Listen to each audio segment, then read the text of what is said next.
just so it comes up in search, so you can have that credibility. Okay. Oh, thank you. People search for. Okay, we should be live right now, even though it says setting up. So I think we're good to go. Okay. All right.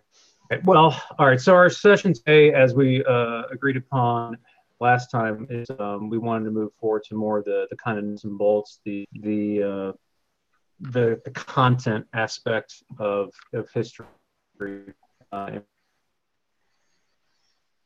Good. Particular military history. Maybe prior to actually, and that's 1500 AD. Prior to getting into all of the actual details, however, I wanted to just go over a couple things that we have up here on the outline to make sure that we have the correct mindset when we're approaching all this material. So it's really dense material, and I'm doing my best to again cover what would typically be discussed in an entire 16-week long semester in a graduate course study, and kind of compress that into one or two sessions, webinars.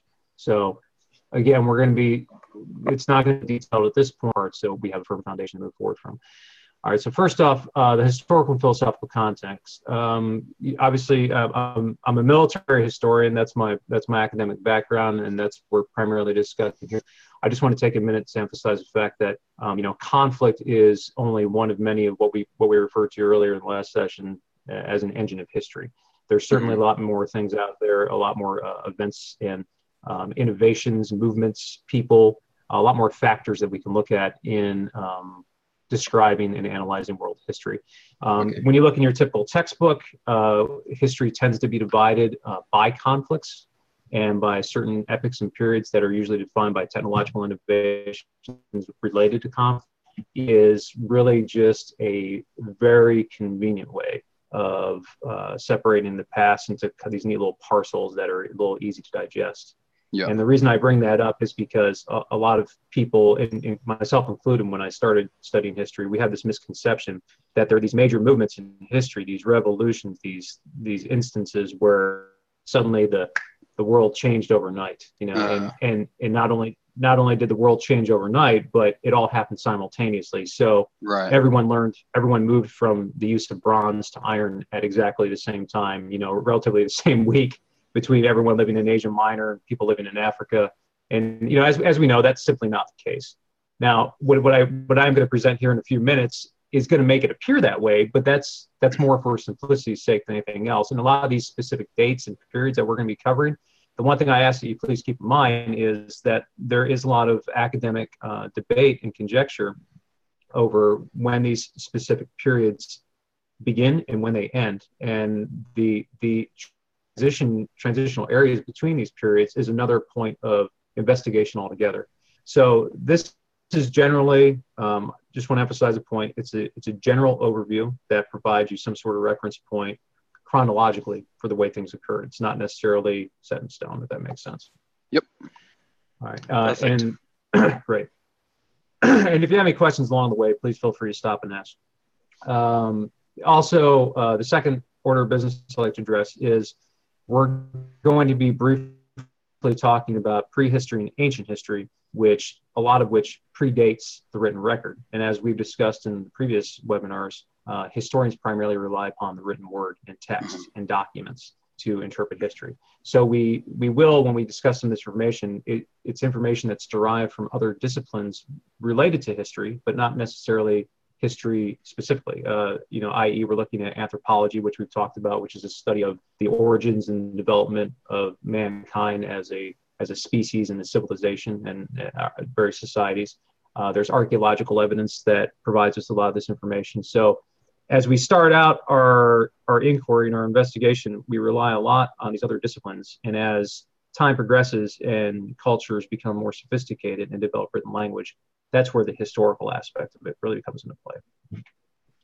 The third thing, and Ian, I know you mentioned right before we started, but I also felt it was worth mentioning the nature of man and conflict. And I brought these 5 names to front because when I was sitting down thinking about this off the top of my head, I was wondering, well, there is a debate about the nature of conflict, and is conflict necessarily the driving force behind our existence? And I think it was just worthwhile to spend a minute looking at these. and I imagine that you recognize a lot of these names, but just to go over very briefly, Machiavelli was a 16th century Florentine scholar and advisor to a very powerful and influential family at the time.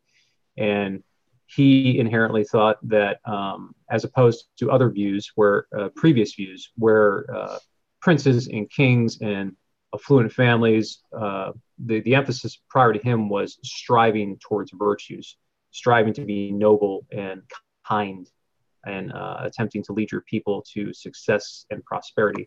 Machiavelli was the first person to put it down on paper and say, well, that's all fine and dandy, but it's better to be feared than loved. And if you want to gain the respect of the people, you need to rule with an iron fist. So Machiavelli is one of the first instances that we see in the Western world of someone that actually point blank sat down and wrote it out on paper and said, if you want to be a successful prince, which is why he called his work The Prince, or if you want to run a successful dynasty, you need to rule with an iron fist, and you need not have any qualms about taking pot shots at your neighbor or kicking them when they're down. So if you ever have a chance to read The Prince, that's essentially what it boils down to: is you have to be ruthless, you have to be efficient to run a successful kingdom or a successful state. So just a question, like, do you think in the future we might even be able to just open that book on Kindle share screen or something and just go through and like look at the lessons from it? Yeah, absolutely. And if there's anything in here we're discussing, I completely encourage you. Matter of fact, I'll just see if I can highlight this very quickly so we don't forget. But if you're taking notes, or there's anything you want to make a particular note of, we can always come back to that and do a whole investigation of just that. Cool. So that was one view. On the coattails of Machiavelli, and I say coattails in the general sense because this was approximately, off the top of my head, I think about a century later. A little longer than that actually. I believe it's the late 16th century. Thomas Hobbes is an Englishman philosopher, and he also saw the more negative aspects of mankind. He essentially described life in mankind as and I can't remember the specific quote. I think it was brutish, short, and nasty, if I remember correctly. And he believed that man, as an animal, as a species, although the term really hadn't been necessarily used yet, but he believed that if society did not have rules and regulations and people to bring organization and order and laws to society, that man was essentially an animal and we would destroy each other. So it's another dim view of mankind, a kind of a pessimistic view of mankind. So that's just something to consider when we're talking about conflict, looking at it. Now, on the other side, you had John Locke, who was around the same period as Hobbes, but a lot more optimistic than Hobbes. And he saw the inherent good in man. He felt that mankind was capable of working together and producing wonderful works of art and being able to collaborate, and that man would strive through the pursuit of personal property to basically strive to a point where we'd have mutually assured cooperation and prosperity. So Locke had a much more optimistic view and didn't necessarily see conflict as a brutish sort of battle, so to speak. Jean-Jacques Rousseau was a Frenchman from the 18th century, early 18th century, and he subscribed to a more positive view as well, and echoed a lot of Locke's comments and saw the inherent optimism and positivity in man. And then we have Karl Marx, who came around in the 19th century, who gave us a kind of a different take on it, where he looked at the materialistic pursuits of man, and basically man's what he felt was man's inherent nature to pursue material ends. So there are tons of more philosophers out there, and there's a great many more views, a lot of non-Western views that are really fascinating and interesting. But if we were to cover them all in detail, that would eclipse the entire point of this class. I simply wanted to bring it up and bring it to your attention because those are different views that evolved over the course of a few centuries. And what we see in really broad strokes when you look at it is that man is either starts out the view within the eyes of these philosophers is a brutish sort of devil that is in it for himself, and the point of conflict is the acquisition of resources or revenge or political power. And then we move on to a point where, we see a more optimistic and positive view of mankind, where people are coming together and collaborating with one another for mutual prosperity. And then we fall again into a kind of a darker area where man is consumed by his material needs. And all these kind of key in on the significant aspects of conflict, or more specifically, what drives conflict. So with that said, as we're going over a lot of these things, I just like to keep an historical backdrop. Why do we as mankind, as a civilization, why do we fight wars? And initially we'll see that there's some very simple reasons, and as time progresses and societies become more sophisticated, the reasons become infinitely more complex. Initially, it's simply for the acquisition of land and resources, food, water, shelter, a lot of tribal raiding in the very early years, a lot of what you would call guerrilla warfare, hit and run tactics, that sort of thing. That was the birth of conflict, so to speak. Tools that were originally used to hunt animals were turned against other people. And then as time progressed over the millennia and centuries, there's political power that comes in play, the acquisition of wealth, vengeance, spiritual, religious battles. So a lot of different area to cover, but just something that I would like to have circulating in all of our minds as we move forward. Any questions about that? I guess I would just ask, so the idea, is there an idea here that one is like more right than the other, or it's just these 5 good schools of thought that we can use as a lens to look at events to learn more and figure out more? No, I wouldn't say one is any more right than the other, and that's something that philosophers and scholars are debating to this very day. And we have more. I think we use a little more sophisticated and articulate terms outside of it. Used to be just strictly in the realm of philosophy. Now we use terms like security studies, global security studies, international conflict studies. But what it all essentially boils down to the same thing. It's a framework from which to view our world, and is why are we? What causes this friction? Why can't we resolve our differences in a more peaceful and productive way? Okay. And you're forced to look ultimately at the nature of man, the true nature of man, and then you ask yourself, well, what is the nature of man? And these were 5 individuals that very early on, did some work in that field and laid the framework for others to follow. Okay, because one of the time-old questions is like, why can't we just have peace, right? But you look at these things and it makes a lot of sense. Yeah, exactly, and that's one of the questions I'm fascinated with, and you'll find that when if you really start delving into academia and a lot of scholarly journals, a lot of the questions that are asked are very simple questions when it comes to the humanities specifically. Okay.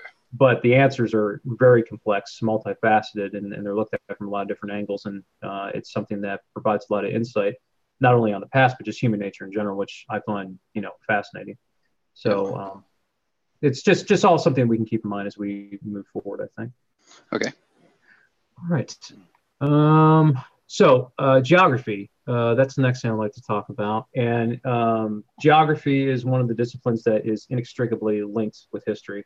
Maps and geography are a great visual cue and a great visual representation of a lot of the things that we discuss in history. So I want to take a brief few minutes just to talk about a couple of things that I feel are important, specifically to physical geography and military geography, that I'd also like you to carry forward as we move through this webinar and the next few webinars in general. There's a term called biogeography. To be honest, I'm not sure who coined it. I know one of the foremost practitioners of it is a man by the name of Dr. Jared Diamond. And he has a very popular book out called Guns, Germs, and Steel. It is a really fascinating read. If you ever have an opportunity to pick it up and you want to do some reading, I highly recommend it. And it is just one of many views, of course, of human evolution and basically the interaction of societies over the past. And the entire premise of the book is he asked himself a question based upon his life experiences, and a question that a friend of his from Papua New Guinea, someone that came from a tribal culture, asked him a long time ago. Why is it that some societies, and in this case, why is it that European European societies came to dominate non-European societies during the age of colonialism? In other words, why is it that European societies came to dominate, the indigenous societies of the Americas when they first clashed, around the 1500s? And the simple, quick answer is, as the title of the book implies, guns, germs, and steel. Europeans had gunpowder and muskets and cannon, where those in the Americas didn't. They brought with them infectious diseases that caused pandemics in the Americas that wiped out nearly all of the indigenous populations there. And they had steel, which is a kind of a broad term, more or less referring to industrial resources. They had the capacity to produce iron and steel weapons. They understood metallurgy and smelting, which gave them more sophisticated technology. Mm-hmm. So those are the short answers. But he goes even deeper and further back, and he asks, well, why did it happen that way? The people that live in the jungles of Papua New Guinea, or people that lived in the jungles of South America, or the Americans in general back then, it wasn't that they were any less intelligent than Europeans. They just lived a very different lifestyle. And a good way to point that out, a good illustration is if you were to take your average 7 to 8 year old child today, European Western child, American child, like my son, for instance, who loves to play his video games and everything. If you're to take him and pop him down in the middle of the Amazon forest and ask him to independently survive for 24 hours, probably would not happen. Yeah, right. Yet there are children around the world that live in those environments that are perfectly capable of starting their own fires, hunting, safely navigating through those areas, recalling vivid geographic images in their head of where their villages are in relation to where they are in the jungle, going to hunting grounds. So there's all these wonderful cognitive abilities and attributes that these people have that proves beyond a shadow of doubt that they're not stupid. Yeah. It's not that they lack the intellectual capacity.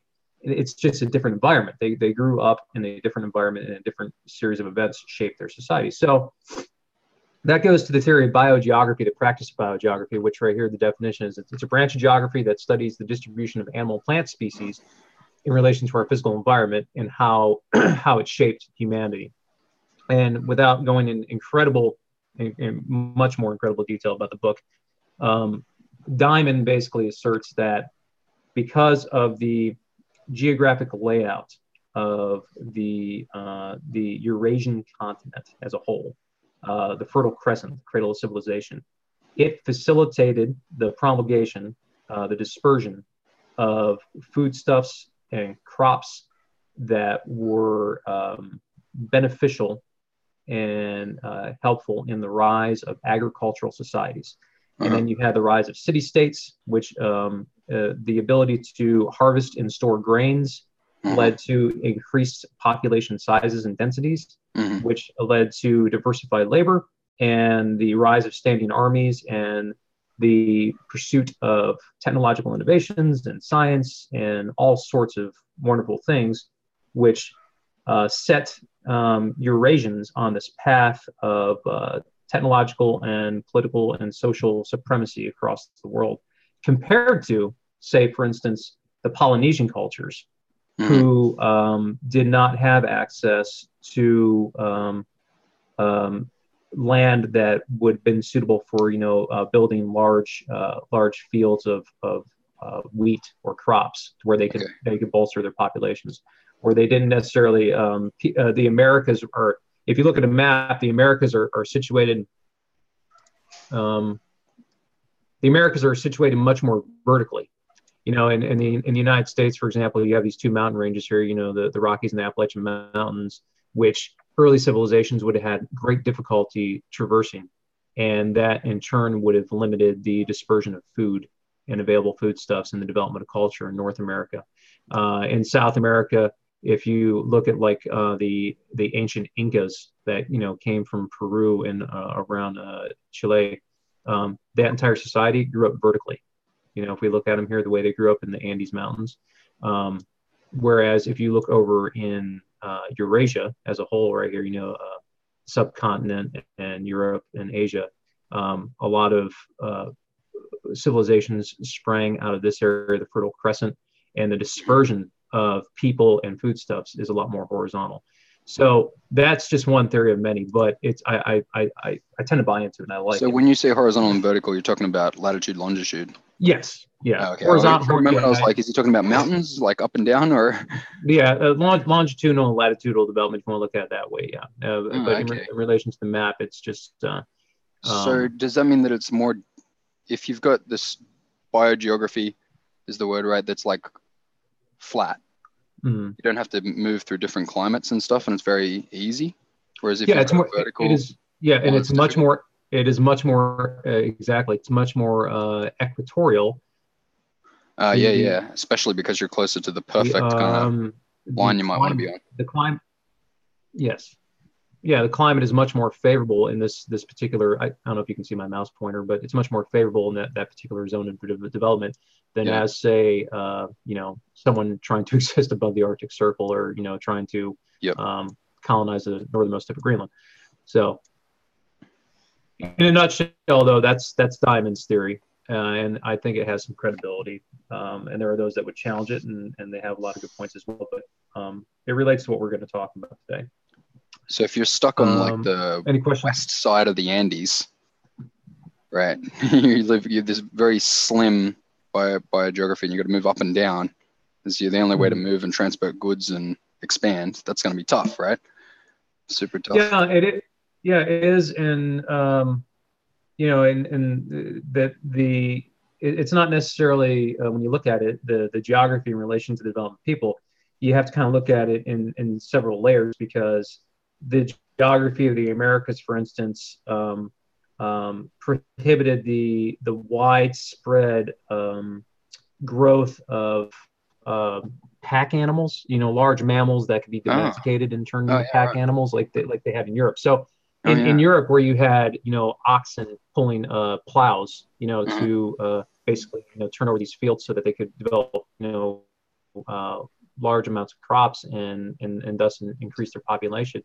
You'd have pack animals like that in the Americas. They had small mammals that they might have used for food sources, but they didn't have the horses and the oxes that they had in Eurasia. So, what you look at is, like, if you study the Incan Empire, one of the things that they're well known for is they had this fantastic communications network that was entirely based upon runners.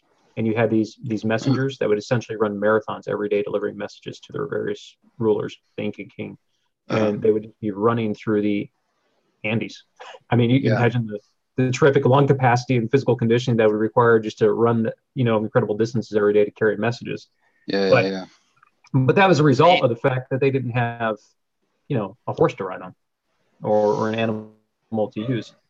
And as such, when it came to the military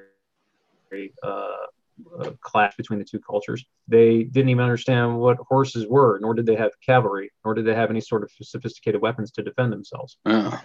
And and their whole culture, I mean, we could go on for a while and we talk about it, I'm sure we can get into it, but they developed ritualistic warfare. The Aztecs, the Mayas, and the Incas, they all developed ritualistic warfare because it was more of a like shadow warfare, where they didn't necessarily go out and kill each other. They pretended to kill each other, or instead of taking entire villages and fighting one another, they would select a few warriors that would fight on behalf of the entire village, because they didn't have the population to sacrifice.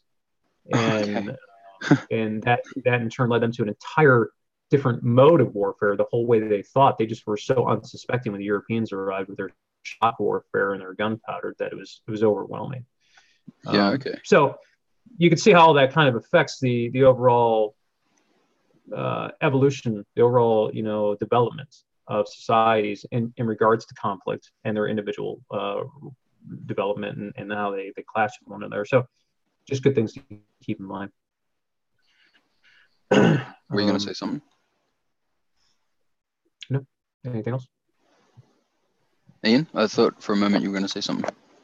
I was going to jump in about the Incas, but it's something that we've pretty much covered. I was just going to say about how the Incas, with their land, how in touch they were with the land, like the way that they created their farming was staggered. They created seismic, there's buildings there now that are seismic proof buildings. So to me, they just seem such an advanced race in one aspect, but then in another warfare aspect, they just got wiped out. Yeah, there are Peruvian constructs today that still boggle the mind. There are, boulders and that are erected in the form of various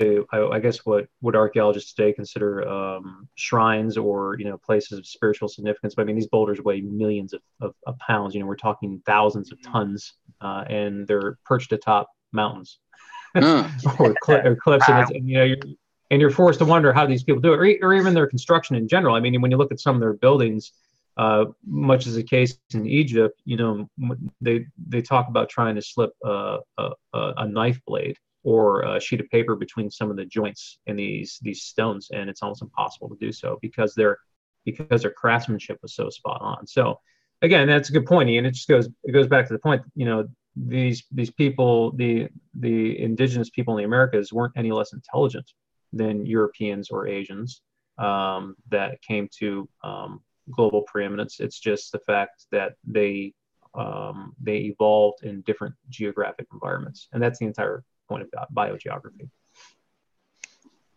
All right. So a couple of key geographic terms. I'm just going to go over this very quickly, but it's something I want to highlight while we're looking at it. And there is a subset of geography, a subdiscipline called military geography, which is basically the study of military history as it relates specifically to geographic features. And before we go on, I just want to mention that there is a key difference between geography and topography. Topography is the study and the features of natural landmasses, the shape of continents and the shape of islands and the contours and features.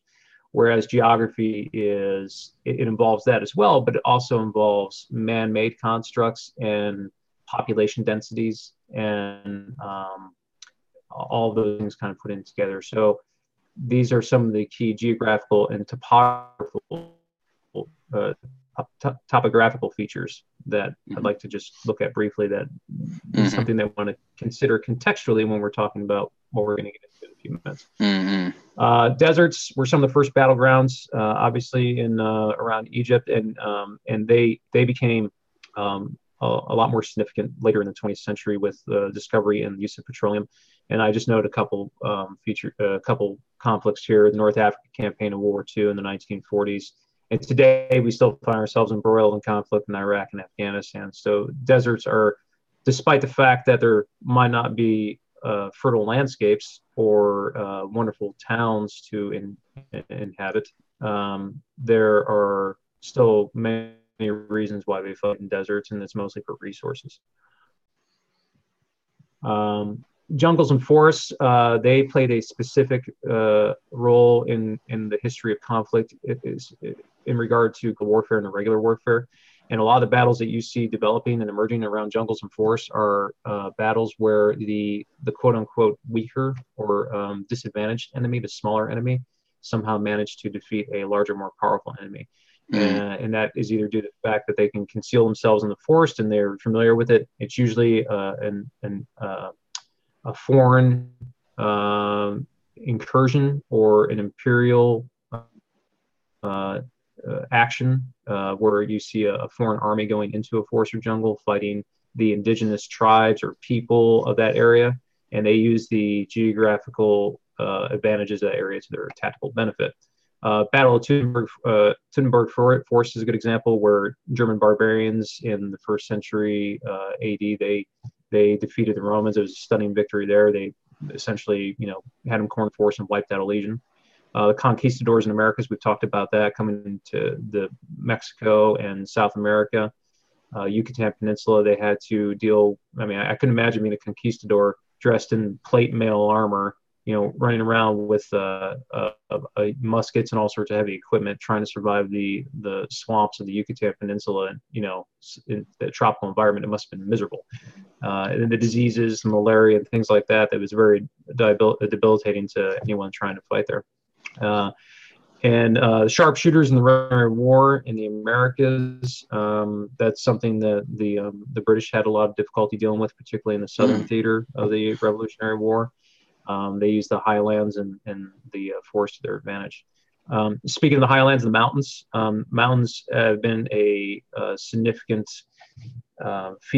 geographical feature in military history. You always hear about the advantage of having a high ground. If you can occupy the mountains, you can evade your enemy. If you can operate out of the mountains, then you operate from a position typically that's advantageous because you're able to look down on the enemy. Mm-hmm. You always hear about Hannibal crossing the Alps and threatening Rome. You have the Tartan rebellions of the 13th century where England was fighting Scotland, and you had the Scottish Highlanders. They were basically pursuing guerrilla warfare tactics throughout the Highlands. They were chasing down Robert the Bruce and William Wallace. They had great difficulty dealing with that.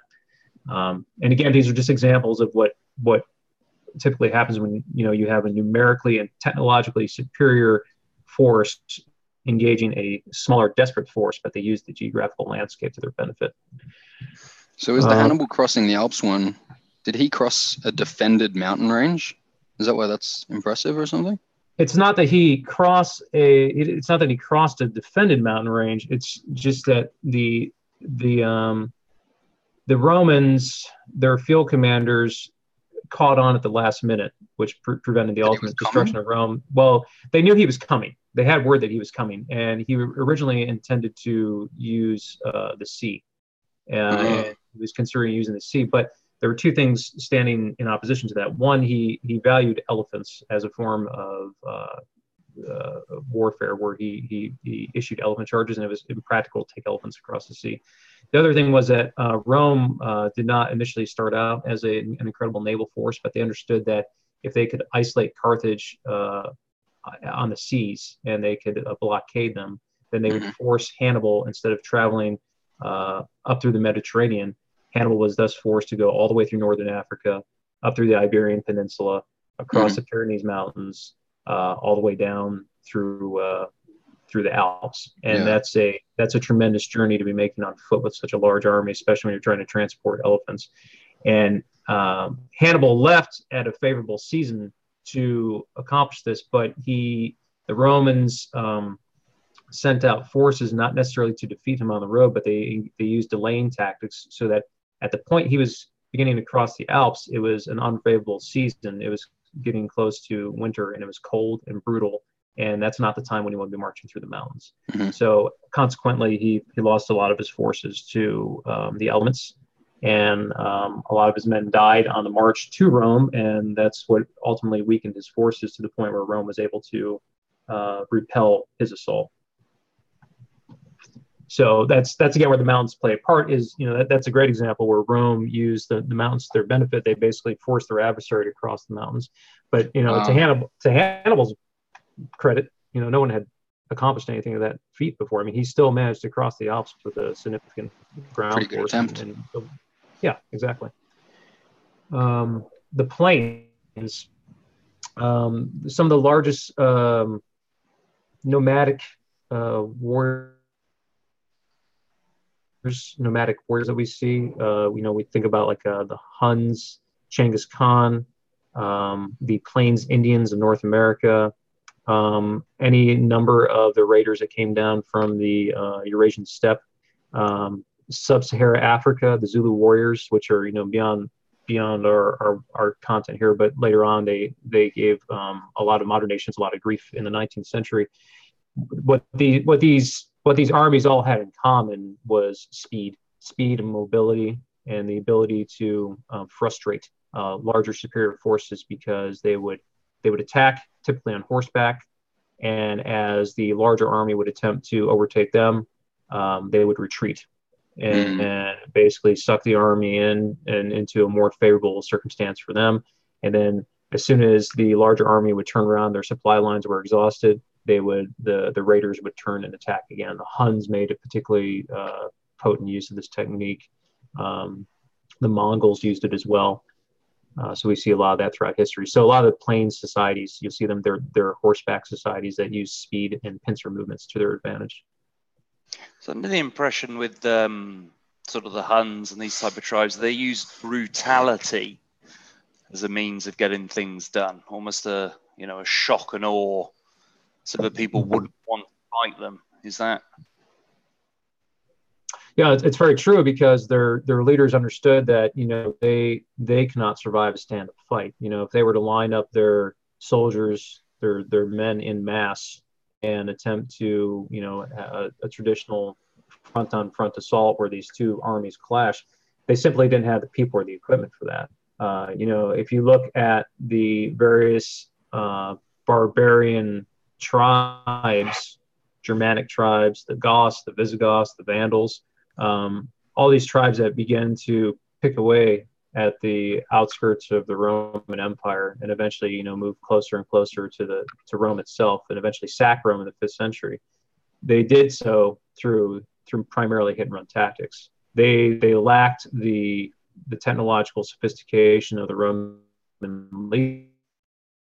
legions, who had heavy armor, heavy troops. They didn't have that, so they had to utilize hit and run tactics.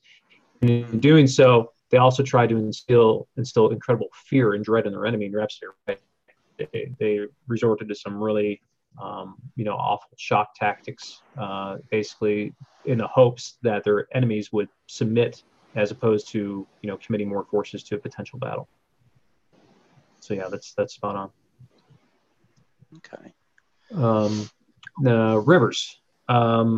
We often discuss rivers quite a bit in military history because they are of strategic benefit and detriment to various sides of conflicts, depending on who has quote unquote ownership of the bodies of water and what kind of technology they have. The Romans and the Vikings used rivers to their advantage for trade and commerce. The Vikings used it for raiding. The Franks, another example. Paris was a city that was founded on a river.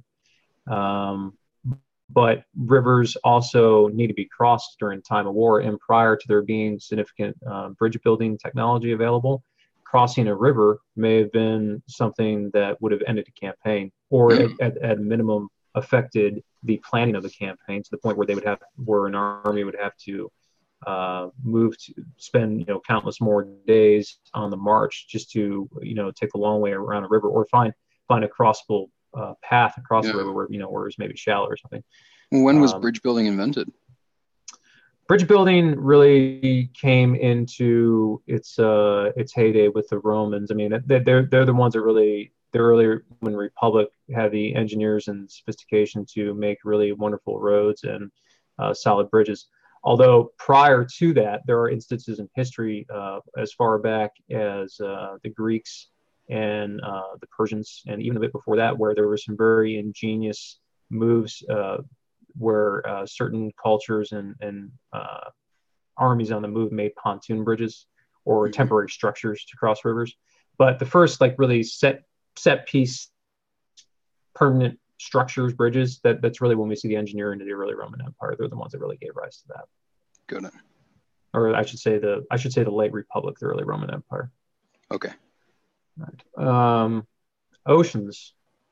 Oceans obviously are an enormous geographic barrier between continents, and that's why we'll be concluding our study of this period of 1500, because that is a significant time in world history when we see a lot of technological innovation in the form of ships that are powerful and strong enough to traverse massive oceans. We also see the introduction of gunpowder within European society, which it accelerates military technology and supremacy across the world. And it's just maintaining control over the oceans is a significant aspect of military history.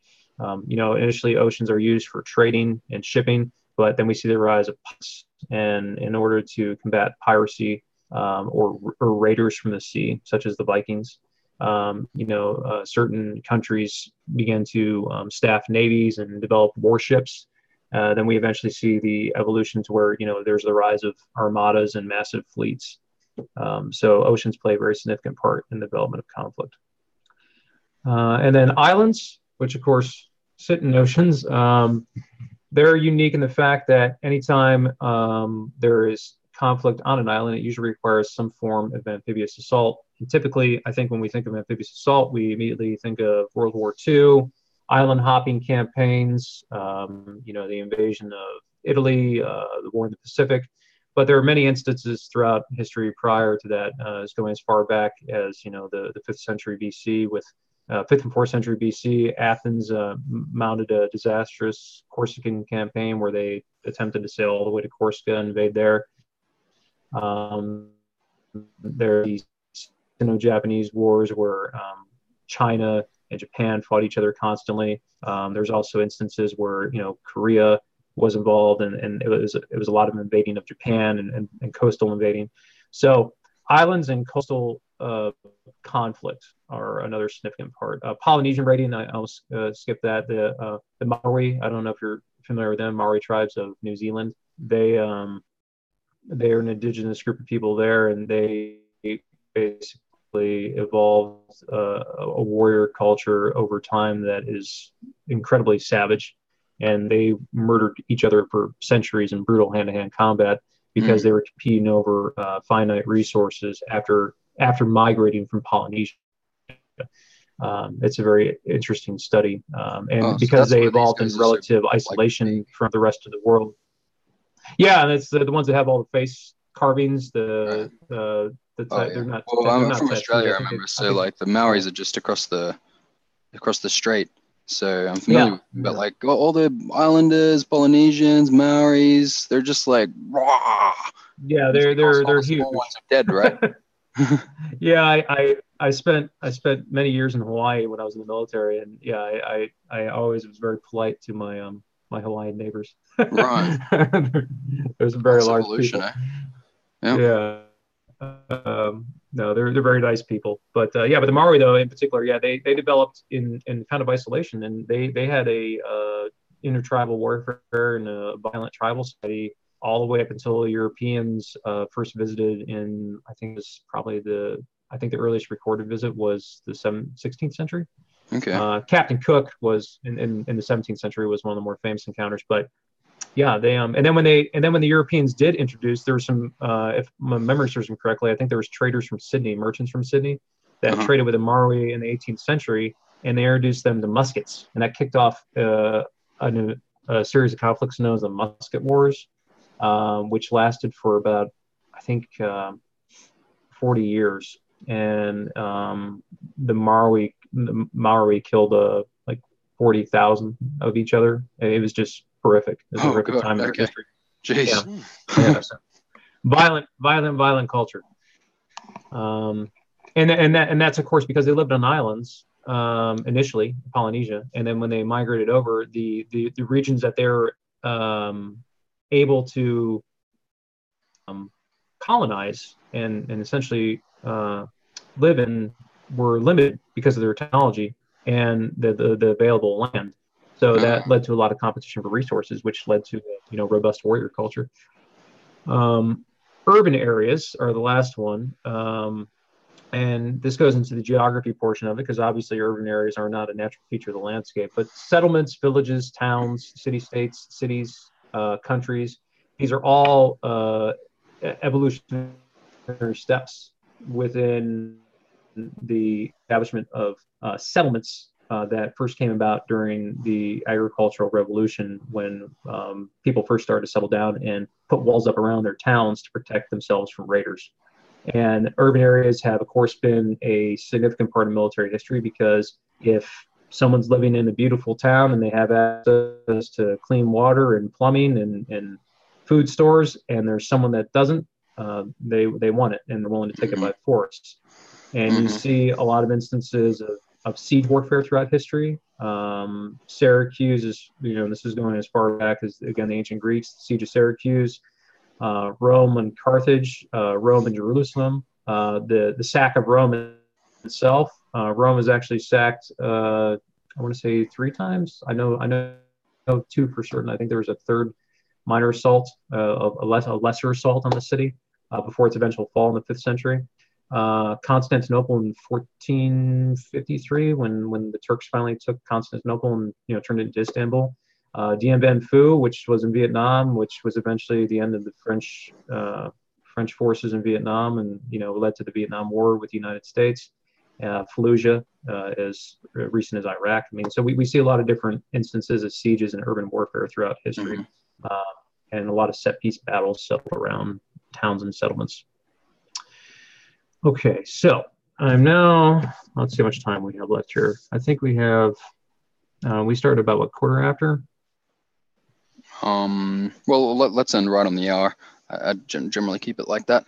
If I'm a bit late to start, then we'll still stop on the hour. Well, I just want to find a good stopping point, because I was hoping we'd make it through this, but I think I think what we can do is we'll cover these regional areas of historical significance, and I think that'll bring us to the hour. And then the periodization itself, I think, is going to be a separate discussion. Sure thing. Okay, so regional areas of historical significance. Now, this is where we're really setting. I'm going to switch here to this map. This is, of course, from Google Maps, and it's our present-day world, just as a reference point. But if we go as far back as, this is 1300 BC, and these are a series of maps created by a gentleman named Thomas Lessman. He has his own website, thomaslessman.com/history. And I haven't seen many recent updates, but he does a really fantastic series of maps that just show a lot of migratory patterns and human development stuff. But the reason I bring this map up is I want to talk about some regional areas of historical significance as it pertains to military history, because in these 6 regions, we will see the development and rise of powerful cultures, some of which will eventually turn into empires. Others will be absorbed by these empires. And of course, throughout that process, there's conflict and warfare and friction. So the first one is the Near East. And when I refer to the Near East, if I can zoom in on this here, looking at this area right here, Near East covers parts of Anatolia, the Caucasus, Elam, the Levant, Mesopotamia, Canaan, the Byzantine Empire, and the Arabian Peninsula. So these areas here, where you're seeing like the Hittite Empire and everything, this is, essentially what they refer to as, the cradle of civilization. And as such, we see some of the first major conflicts arise out of this area. Can you just put a circle again around what is called the cradle of civilization? Well, I wish, I might try to whiteboard this for our next session. Like drag it around a few times. But what we're looking at, we have what is modern day Egypt over here, and then stretching across the Arabian Peninsula through this area here, the Tigris and Euphrates rivers are right here. This stretch right there, where you see the Assyria and the Kassite Empire. Between those 2 rivers is where lies what's called the Fertile Crescent. And the Greeks called this area Mesopotamia, which it literally means area is Mesopotamia. Yeah, it literally means between 2 rivers. Oh, between 2 rivers, right? Yeah, and because of the particular ecosystem there and the fertile land provided by the 2 major rivers, there was the rise of the first agricultural agrarian civilizations. Yeah, right. And as we briefly touched on before, the agricultural revolution, agricultural movement gave rise to permanent dwellings and settlements, which allowed people to store grains, which resulted in a growth of population, diversification of labor, and standing armies. So as a consequence, what you see is, as far back as 4000 BC, we see the beginnings of written language in what's called, it's pronounced a couple of ways, cuneiform, cuneiform. It's basically a language that's pressed into clay tablets, and then they're baked, and so they don't erode over time. But we learn a lot about that area from Sumerians and Sumer, where cuneiform first came about. But regardless, the point is, that's where we see some of history's first standing armies, particularly with Sargon of Akkadian Empire. That's one of the first major empires of the world. Yeah, so where they had something to defend, and a lot of people, and like, we better put together an army. Exactly. They invented the concept of an army, standing army. Exactly. And then moving over to the east, we have East Asia, which China, it's a topic of non-Western military history, which is not my specialization, but I did take a course in it, and I could say it's particularly fascinating. The Warring States period, the Spring and Autumn period, the evolution of the various Chinese states in isolation compared to the rest of Eurasia is fascinating. And then when you also take into consideration the raiders from the Asian steppe and how they dealt with raiding barbarians, it's a particularly interesting period because you had these enormous standing Chinese armies, hundreds of thousands of soldiers that were frustrated by these horseback raiders. And that's essentially why they built the Great Wall of China. It was to protect themselves from these raiders. Mm-hmm. So it's an interesting area of the world to study, but interesting to see that how things develop there as well.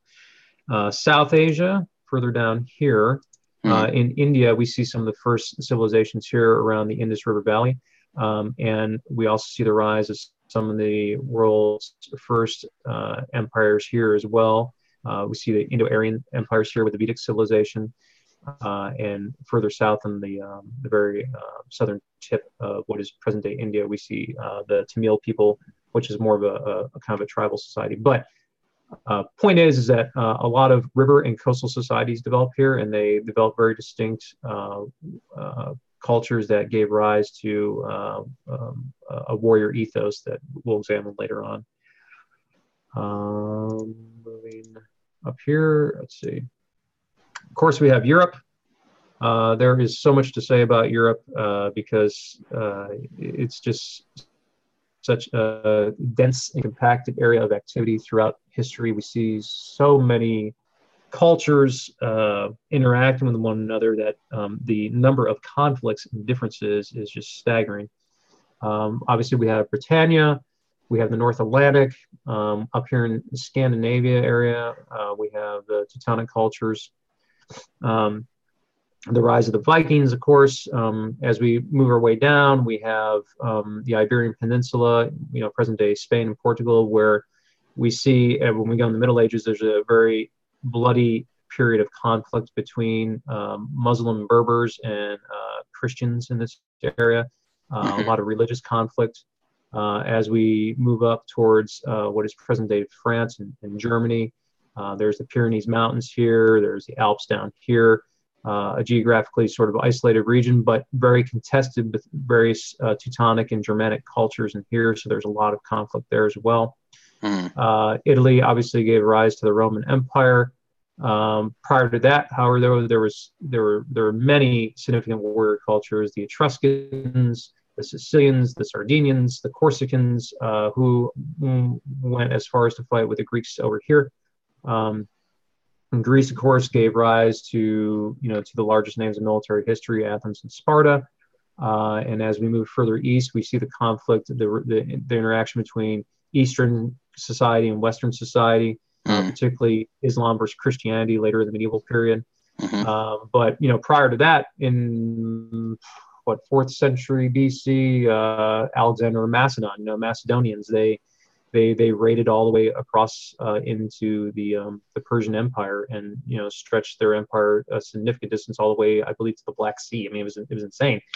So this whole area, this whole Eurasian area here, Europe, and then spreading around, very contested area, very interesting regional area of study. Yeah, it's so contested. There's so many different peoples. Yeah. Yeah. Yes. It's going to be conflict. Yes. Yeah. Africa, when we're looking at Africa through the lens of military history, it's convenient to divide it between northern and southern Africa. In northern Africa, you initially have the Egyptian empires, the old, middle, and late kingdoms. Their conflicts in early history in the ancient past with Babylonians, Hittites over the Nile and contested fertile areas like that. As time progresses, you see the rise and migration of the Bantu people, which are in the central, southern, and eastern portions of Africa. The Bantu-speaking people gave rise to a lot of tribal cultures, which we see in much later development. The one that sticks out there, of course, is the Zulu, but there were many more prior to that, many tribal kingdoms and cultures that were constantly and incessantly warring with one another for power there. And eventually, when Europeans began to settle the golden coast of Africa and shipping became popular around the southern tip of Africa, the Horn, we see a lot of conflict, European and African conflict, where Europeans obviously had the upper hand with their technology and weapons, but nonetheless, as a study of pure conflict, I mean, Africa is a very volatile place. And then, of course, much later down the road, we see Islam spreading into different parts of Africa, and that contributes to an overall period of significant religious conflict between Christians in Europe and Muslims in Africa and parts of the Near East. Like across the sea, or like just, or more like just in the land bridges? Mostly in the land bridges, but the Mediterranean basin itself provided a, you know, that was kind of like the highway of the ancient world. You know, that when triremes and coastal ships were developed, coast, and, right? yeah, they would sail on the coast. But yeah, obviously there were quite a bit of land invasions and the spread of various Eastern cultures, caliphates, and Islamic states and Islamic empires that spread through land incursions across northern Africa. That's where you see a lot of the Muslim influence in cultures today, the Arabian world, so to speak. And the Levant, which is still a hugely contested area today, which used to be, when we refer to the ancient Phoenicians and the Phoenician city-states, that's Levant there, present, you know, home to present-day Jerusalem, Israel, you know, a lot of non-state actors today fighting there, a lot of terrorist groups. These cultures are deeply divided. And the reason they're deeply divided is because that's essentially where conflict really, organized conflict really had its start. You know, that's where conflict began. Yeah, wow. People in those areas have been fighting for, you know, 5,000 years, and there's no end in sight. Whoa. And then finally, what we don't have on this map, because I just wanted to focus here, but let me see, I can switch to, see if I can get this out of the way. That's going to be for a later session. And then finally, over here, we have the Americas. And as I mentioned before, North and South America, you know, and we'll cover this in the next period with the last ice age and ice bridges, and the popularly held theory that there was mass migrations, and the development throughout the Americas was primarily longitudinal or vertical, for another word, where, you know, they were relatively isolated from each other. There wasn't a whole lot of people traveling across Central America, but a lot of these cultures developed independently of one another.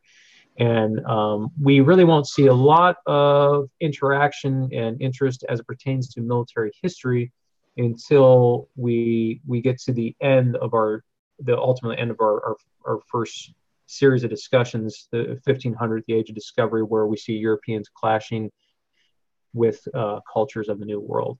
Gotcha. And in particular, that's going to start primarily here in the Caribbean. Yeah. And the Yucatan Peninsula, Cordoba.